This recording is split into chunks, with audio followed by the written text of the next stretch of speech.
How do I get FDA approval for a medical device? How do I get funding? How do I sell a medical device? How do I? I'm Kayleen Brown, Managing Editor for DeviceTalks. We are on a mission to unravel the complexities of the medical device product development cycle. In each episode, we take a deep dive into a specific stage of this journey, guided by the expertise of senior MedTech leaders who have not only experienced it, but have mastered it. This is MedTech Women Talks.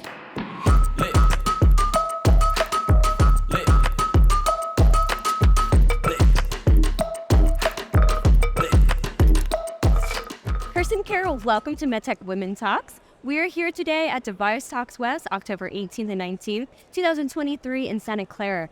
Really appreciate you spending your time with us today. Thank you so much for having me. I'm really excited to do this. So I want to take it back. Now, this is a really different narrative that we're going to have today, where you didn't have a kind of traditional, I had an idea, I developed a product, I went through that entire life cycle, now I'm a CEO and I've moved on from there. I mean, you've been with the large OEMs, and I'll have you go into that shortly.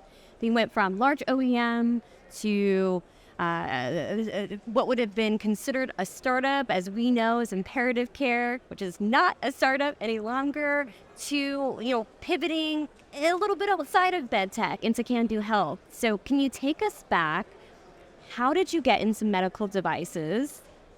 Take it away, Kirsten. Yeah, so I went to college thinking I was going to be an orthopedic surgeon.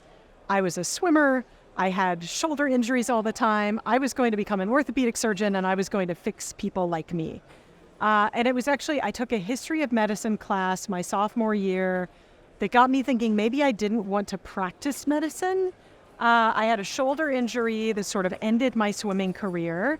And there was a brand new major, and it was a major in biomedical engineering. And I thought, I want to do that. I want to do biomedical engineering, and I want to work on the technologies that clinicians use to treat their patients. I got to take a wonderful class on creativity and product design, a gentleman named Henry Bolanos, who was an extraordinary early mentor to me and has since passed on. But I sort of got this idea, which was a bit strange at this time where med device wasn't that big a thing, that I was going to be in medical devices. It was a brand new major.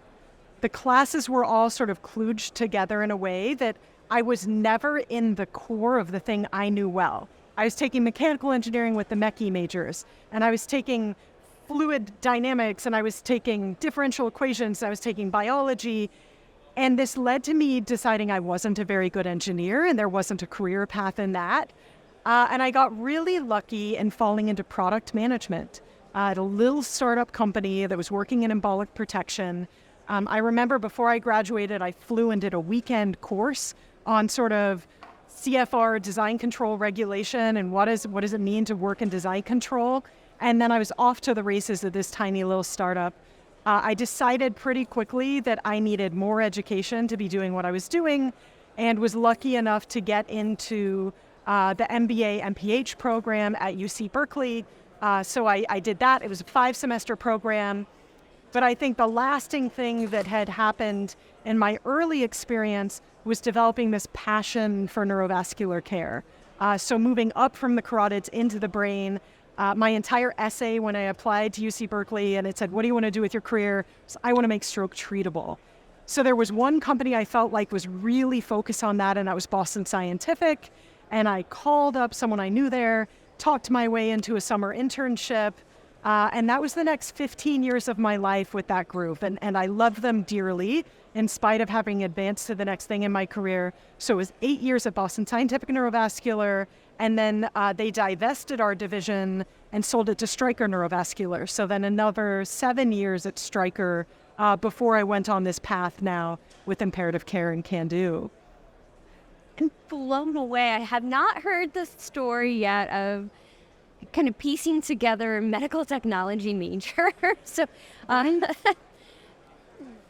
have many questions that came from that question. Was there a specific course or class that you took when you were piecing it together that helped you maybe validate that medical technology is a space you wanted to continue exploring? Again, it was this creativity and product design class with Henry Bolanos. And he was a medical device person. He had been VP of R&D at U.S. Surgical. He did a lot of the early stapling IP. And so Henry's the one who made me aware that this was a possibility. But then, of course, I had no idea what product management was. I sort of fell into that. And I think if I look back academically, I really sort of, if I wasn't going to be a doctor, I was going to be a writer. It was a really hard decision to be a science major and not an English major. And this early career of product management allowed me to bring these things together. This ability to speak R&D and speak engineering, and the ability to communicate. And such a big part of my role in product management was sort of understanding what the clinicians need, breathing that in, and then breathing it out and packaging it up in a way that the engineers could use it, right? My job was to define problems in such a way that the engineers could go find a million creative ways to solve that problem because they understood it so well, but not dictating the solution to them, right? And there's an art in that, in problem definition and not dictating a solution. Two very powerful skill sets. Yeah, clearly led to an incredibly successful career in medical technology. I want to take a step away from your experience and talk a little bit about the medical device product development cycle itself. So where would you say your role, which is kind of hard to define based off of your incredible experience, but if you could try to define it, where do you, could you ignore your title, ignore the company that you work with, Kandu Health, and how would you define your role? Yeah, and I think we do need to separate those things because a big part of my career right now as a first-time CEO is moving on from the role that I've traditionally done where I sort of made a name for myself. So let's talk about sort of what I built my career and reputation on and not what I'm doing as CEO. So it's really interesting, and this is something I've learned as I've transitioned into digital health and working with tech, and that it's unique in med device that product management sits in marketing instead of sitting in R&D. So in tech, product management sits with engineering, and marketing is more about branding and downstream demand generation, selling, etc. In medical device, product management as this sort of life cycle approach sits in the marketing department. And that means that as an exceptional product manager or director of marketing or whatever it may be, you have this incredible opportunity to stay with the life cycle of the product. And one thing I always caution if a CEO or a division president is pressuring a marketing team to have an exceptional, best-in-class commercialization, if you haven't gotten it right from the very early understanding of the product need and why you're building it and who you're building it for, you're not going to have as effective a commercialization. It starts at the very beginning in understanding the clinical need you're solving and understanding the user needs of the clinicians who are touching that product and understanding how they make decisions. What are the claims that I'm going to want to be able to make about this product in 2-3 years down the line to allow for an exceptional commercialization, right? And so the thing that I always did and the thing I loved in the way they structured marketing at the companies I was at was that I did get to sit with a product for years. And so maybe I'm a little different in that I wasn't looking for that next job every 6 months. I wasn't looking for that grow my career or my title. I lived and breathed a single product for 5 years from concept to launch and really got to say that was so much about me and what I did in in neurointervention in particular. I got to grow up with these physicians, right? The ladies and gentlemen who are leading the field now were coming out of residency as I was starting my career. And we all grew up together. And I would go and I would watch their cases and I would learn what they needed. And I knew exactly how they held their catheter and I knew exactly what freaked them out. And I knew exactly how they got frustrated. And all of that went into writing that initial market spec or user needs document. And there's so much strategy in doing that well. And it sets the tone for the entire product. Sorry, that was a long answer. But no, I mean, you're the true embodiment of medical technology development. I mean, you're from concept to commercialization. I can feel like I won the lottery. I love it. I think my favorite job ever for the longest time was being a product manager at that early stage of my career, right? Living and breathing with my clinicians and my engineers and getting to do that all day long. Well, we're going to definitely dig into that.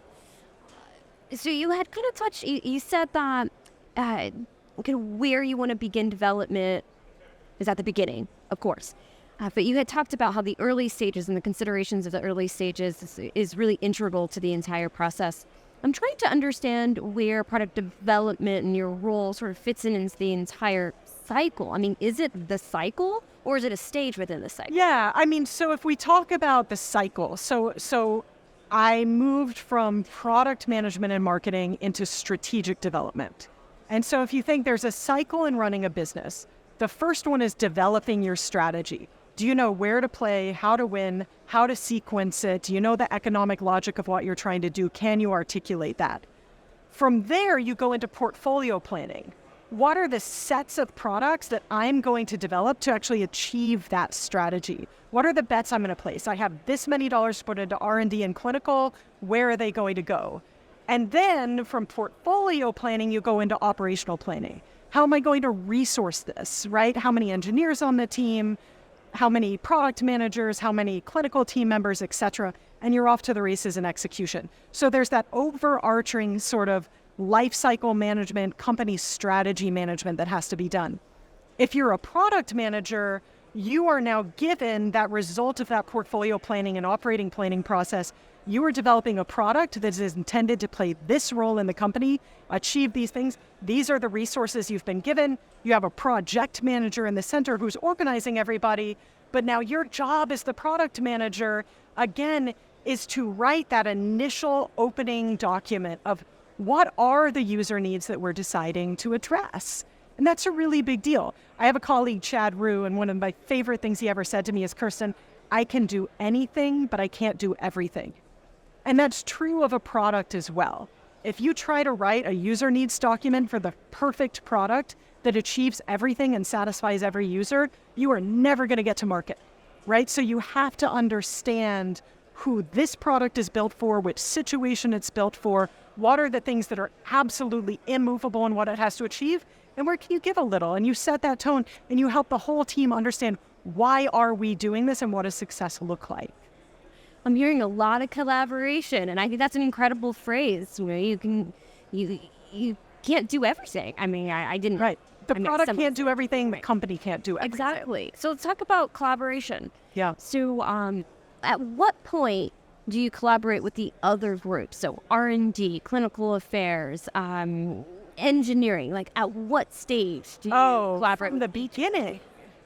From the beginning. All at once? So, I mean, you should have a core team. So while marketing or product management is responsible for writing the user needs document, you should never do that in a vacuum where you're not bouncing it off the people who now have to take it into what is the spec that goes with that user need? How are we going to prove that it works? So a couple of my favorite things to do as a product manager. One of them is to write a flow chart of every single step of how this product is going to be used, starting with how do I identify it on the shelf? How do I pull it off the shelf? How do I open it, right? Every single step is an opportunity for something to be done wrong. Every single step is an opportunity to delight your end user. So you're going to need your clinical experts involved in understanding all those steps, all of those techniques, all of the choices, etc. As you write a user need, you may think you're incredibly articulate. You may think it is obvious what you meant. Inevitably, an engineer reading it might have interpreted it differently. So when you're developing a market spec, you start with called a numeric. That's sort of a draft revision you're working on. And then the first time you lock it in that this is the market spec we're working off of, you go to alpha. And alpha means this is sort of a document-controlled, locked-in thing that not just marketing is signed off on, but R&D, clinical, regulatory. We've all agreed to this set of user needs. The very next thing that I like to do is start talking about at the end of product development, how are we going to prove that we actually met these user needs?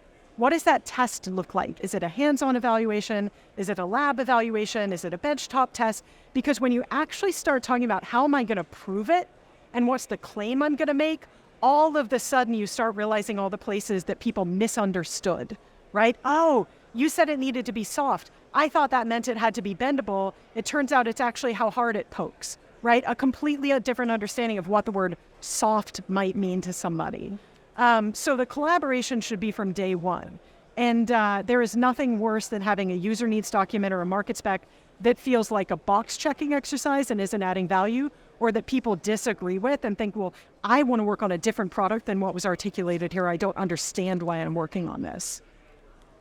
That reminds me of another point of clarification. Can you walk me through the difference between design verification and design validation? Yeah, absolutely. These are such important concepts in design control, and there's very different roles for product management or marketing in each of them.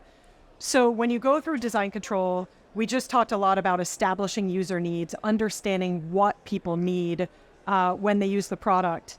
And from there, your engineers are going to translate those into specifications. So if I say the product needs to be able to get to this vessel in the brain, the engineers are going to say, well, that means it needs to be this flexible, it needs to be this soft, it needs to be this long, right? They turn it into specifications. So when you do design verification, you're proving that you meet the specification, however that was written. The product is long enough, it's flexible enough, it's soft enough, the transitions are in the right places, and it does that reliably every single time that you use it. That's design verification. But if you remember, we didn't start with a spec, we started with the user need. The user need was it needs to be able to get to this part of the anatomy. So now you have a product coming out of design verification that meets all of the specifications, is built and performing as intended. The question now is, can you get to that anatomy? Or does that doctor say this feels good in their hands? And so that's where design validation comes in. So when I said you want to agree early on that we all understand this user need and we're going to prove that we actually met the user need in the end, that's design validation. And so that's where if you have a really great product manager who understands the use environment and the users, they're going to work with you on what is a legitimate design validation plan that is going to represent the end case, represent the people using it, and prove to ourselves that the product we've built are doing the same thing. And so there's an analogy that I give sometimes for early product managers, and it's a kind of silly one, but let's say somebody wants a hot bath, right? You have all uniformly agreed somebody wants a hot bath. You write in the product spec this needs, or in the user need, this needs to be a hot bath. The engineers are then going to say a hot bath is 110 degrees. And then they're going to design the bath to be 110 degrees. And they're going to make sure statistically they meet 110 degrees every single time. At the end of the day, you still need to put somebody in that bathtub and say, is this actually hot? You don't need to put 200 people in the bathtub. You're going to know pretty quickly after 3 people get in, right? But that's your design validation, is putting someone in the bath and saying, is it actually hot? That definitely helps clarify that. Yeah. Thank you. I had a chuckle because the statistic accuracy. There's different types of people, except for you. I mean, we were talking about your background, and you have 2 different skill sets. You have this kind of scientific brain. You have this humanities is what I was trying to look for. Yeah. So engineering and sciences, humanities equal really seeing how a product isn't just developed, but how it's used. Is it, and then kind of like the later stages of how it's being used. I mean, is it comfortable? Is it not just meeting the goal, but is it providing more than just that comfort? Oh, I'm escaping the terminology, but it's not just about. So I think whether you're running a company or you're running a clinical procedure, and particularly in stroke where everything is so time sensitive, being aware of how people make decisions. Are they getting the information that they need? Are they able to make a decision? Do they know how to manage this product well? Being cognizant of that when you're designing a product. Are they getting the visual, the haptic, whatever other feedback it is? And do they know in advance how to use it? If I turn it this way, it's going to do that. If I push it that way, it's going to go here, right? But so much is not just understanding how people touch things, but understanding how people think and make decisions. That's really, really important. It's a much better way of putting it than I was trying to grasp my way through. Just really trying to understand how people think. So kind of into that same category, when you test a product, I'm assuming you have to have a diverse group of people because people think differently and different backgrounds think differently and approach things differently. So how do you manage that? Yeah, well, so it starts with, again, knowing which segment of users you developed this for. And you are never going to have a singular product that everybody uniformly loves. And so making sure that the team understands this is the product for this type of clinician who uses these techniques. Or maybe this one needs to bridge 2 or 3 types of clinicians.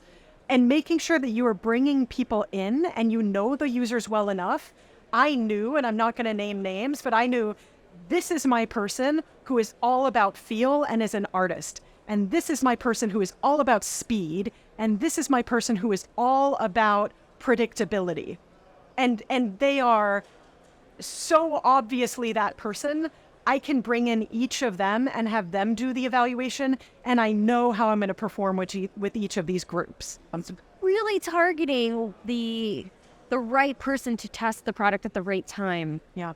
That's a really interesting approach and one I've not really heard before. But again, I'm really trying to understand the product development cycle. So it's not to say that it's not being done. Right. Yeah. Finding the clinicians who are consistent in what they want and who are really good at articulating what they're feeling, what they need, what they like, what they don't like. That's really important. So as a product manager or a director or a VP, anybody in med device should have that Rolodex of the people that they know. These are my go-to people that I know I can call them up and have them come in and touch my product. And they're going to give me useful feedback in whether it's hit the mark and how we make it better. There is no value in promoting a brand of a company or a product that doesn't actually match what that product is delivering, right? It becomes lip service. It becomes silly. When you have a product that you say, this is what it's going to do, this is the role it's going to play in your practice, this is how it's going to perform, and then the product actually does it, it's so powerful. And now you have an incredible launch and an incredible brand and something people keep coming back to and using. So how do you bridge that gap? Which part? I mean, how do you get a product that is validated? It does what you say it's going to do. Right. It performs the way it's going to perform. And then now you bring it to the end user. Yeah. So there's one which is how do you make sure that the product feels and performs the way that they expect? And that is in your design validation testing. Again, do you have the right bench models? Do you have the right users? You should know your product inside out and better than your end users in an ideal situation before you even bring it to them. There's then the piece about claims that you're going to make about patient outcomes, safety, and efficacy, right? And you may need these for a number of reasons. So that gets into your clinical evidence generation. So when you talk about generating clinical evidence and a strategy around that, you almost have to start at the same place you did as a product manager. What are the user needs for evidence? So why do you have clinical evidence? You have clinical evidence to convince somebody to make a decision. You're trying to convince a regulator to let you sell this. You're trying to convince a payer to actually subsidize it. You're trying to convince a physician to take it off the shelf. You're trying to convince a hospital to put it on the shelf. So the first thing you have to understand is, how are each of those stakeholders making that decision? What is the thing that's going to convince my neurosurgeon to use this, my hospital administrator to put it on the shelf, my payer to cover it? And then what is the evidence generation strategy that will achieve this? Is it a randomized prospective trial? Is it a propensity matched analysis? Is it anecdotal user experience? And importantly, what's the endpoint? Do they compare about health economic data? Do they care about safety data? Do they care about clinical outcomes, in terms of ability to live your life, quality of life, etc.? So you can do the exact same thing you did in what does the product need to be? What does the evidence need to be? And then you don't spend $20 million generating clinical evidence that fails to move the needle. Oh, that really helps clarify. So you talked about clinical data, clinical trials. So at what point does your role interact with those kind of two spaces? I mean, I can't imagine that it's early on, but maybe it is. I mean, my mantra is it's never too early for any of this. So when you're the product manager and you write that user needs, the product needs to do all these things, you're also drawing a line in the sand. These are the claims I want to make about my device. So now you are already having conversations, or you can start with your regulatory team, your clinical team. What is going to allow me to say that about my device? Is it a bench test? Is it a clinical trial? What does the strength of that trial need to be? So you likely can map out years in advance of launching, what is the trial that I'm going to need to do? What's the benchtop data I'm going to need to aggregate? And everybody can plan that into the product development so that you don't have to do it sequentially. Now I've launched the product. Now I'm going to start thinking about the claims I want to make. The claims should have been planned at the start with the user needs. And the evidence generation strategy should go right along with the claims you intend to make. So then maybe product development cycle isn't the right terminology. Is it product development spectrum? Continuum? I mean, I think there is a cycle. You establish your user need, you translate those to specifications, you verify that you met them, you validate your manufacturing process, you validate you met your user needs, you generate your evidence, right? And then when the product's in market, the reason this becomes a cycle is inevitably you start hearing new things about what you need to do differently or better. The feedback loop. And all of those are informing your new user needs. So it is absolutely a cycle. Understand your user needs, develop the product, get it to market, prove that it's working, and keep feeding back on your innovation. That's what your FDA auditors are looking for when they're asking about post-market surveillance, when they're asking about design control. Is this working effectively? It's not a cycle in terms of who's involved at which stage. That core team around a product, clinical, regulatory, R&D, marketing, should be a team from day one. Once it's to market and you're starting getting feedback from the users, be it a clinician or the hospitals or even, what have you, are you involved with the new iterations of the product, or is it a new team? Yeah, so that depends on how your company is structured. Some companies structure their teams around upstream, which is developing that product, and downstream, which is launching and sustaining that product. And if you're doing that, it is important you have really strong handoffs between those teams, because it is a cycle and people feel ownership and passion about it. Other companies organize around a product. You are the product manager for this as it goes out to market and launches, and as it comes back. Arguably, it's a luxury to find a talented, exceptional person who's willing to stay with a product for 3, 5, 7 years and keep doing that. But it is possible, right? It's how I grew in my own career, was sticking with products and franchises for a long time and launching multiple products on top of each other. And I started out as a product manager, and then I was a group product manager, and then I was a director, right? But I did that over 15 years, 8 years really to get to director. And then I moved into strategic planning and development. You really helped connect the dots for me. So I really appreciate your time. Are there any last thoughts or something that you want our audience is trying to understand the medical device product continuum, like I am, something that you think is important to share? Yeah, so there's so much that you'll hear in a lot of places. I am a lover of language, and we've talked about that. I read all the time. I love learning other languages. And I think the greatest successes that I've had in my own career in product development is not assuming everybody is speaking the same language. They understand what the words mean. They understand what the attention was. And that starts with how you talk to the clinicians. And translates into how you communicate it to R&D, and translates it in how you present it in your collateral and materials. But be a lover of language, right? Explore what it means for something to be reliable or easy or soft or flexible. There are actually a million ways those can be interpreted by a product team. And so this is where sort of specificity and intentionality serves a product manager well. When I said this, I meant this experience, this feeling, this touch. It did not mean you need to make it 9 pounds of force and 6 centimeters. You as the engineer get to figure out how to solve this problem, but we are all speaking the same language. And so I guess maybe that's my unique contribution to all this. And then the other one would be, I think people get very territorial. I own the customer. I own the product. And that's where things break down. So like I was saying, when you write a market spec, you may be responsible for authoring it and getting it over the line. You should be checking with my engineers. Does this make sense to you? Have I phrased it in a way that's impossible? Am I doing cross-functional reviews of this document this laying the foundation of this product in a way that everybody's bought into it. And everybody along the way should be doing that. Nobody has sole ownership over any of this. And all those perspectives on the upstream and downstream consequences of the way you wrote it are so powerful in getting you to a place where you execute well. Well, you made me so incredibly happy for sharing your time with me. I really appreciate it. I am a proud ambassador for lover of language, lover of collaboration, and lover of medical technology. Wonderful. So thank you. Kirsten Carroll, Kandu Health, thank you for joining us on MedTech Women Talks. I cannot thank you enough for your time. No, of course, I really enjoyed it. Thank you. And season 1, episode 1 is a wrap. Thank you so much for joining us on this week's episode of MedTech Women Talks. Please share this episode on social media, to your coworkers, to that new hire who's overwhelmed by the nuances of MedTech, and to that seasoned executive who is looking for a way to educate and inspire.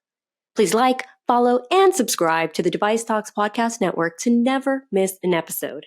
And speaking of never missing an episode, our next will feature Dr. Katherine Reiger, Senior Director, Human Factors and User Research at Intuitive. We'll be exploring the med device development cycle from the perspective of the engineer. But before I let you go, I'd like to shout a big thank you from our figurative rooftop to our sponsors, Aptix, Catalyze Healthcare, Confluent Medical, and Cretix. It is only with their support that we've been able to create this incredible series. Want to join the best sponsors in MedTech? There's still time. Connect with me on LinkedIn or reach out to our DeviceTalks editorial director, Tom Salemi. Once again, I'm Kayleen Brown of DeviceTalks. Thank you for listening, and we'll be back in 3 weeks with Dr. Katherine Reiger of Intuitive.